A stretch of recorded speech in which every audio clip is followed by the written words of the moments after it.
Welcome guys to PPP Pinoy Daily Relay. Okay. As always, target is 3% from the current money. Yeah. And stop loss is 15% from the current money. So the current money is 485 pesos. And our target is 500 pesos. Okay. As always, pag natalo, I'll show you how to run it back. Yung favorite natin strategy na 5 streets. Okay. So after this round, magbebet na tayo. Okay. So there you go. So let's bet 10 pesos each for the first and second column. So yun ay sa baba ng 34 and 35 as always. Okay. Alright guys.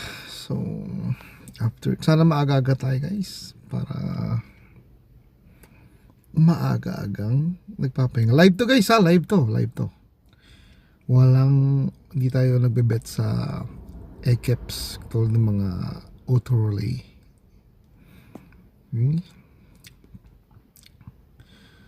Oops! Todas tayo dun. Bawi tayo. Our favorite, double 5 street. Okay. 30 pesos each. Pag nanalo, push. Pag nanalo, tuloy. Pag natalo, stop. Todas. Sa madaling sabi. Okay. That's the reality of doing gambling, guys. May panalo, may talo. So far, hindi pa tayo natalo for this month. So far. Okay. Hoping na hindi tayo matalo. Pero kinakabahan ako sa ganyang itsura, talbog ng bola, huminto pa. Anong nangyari?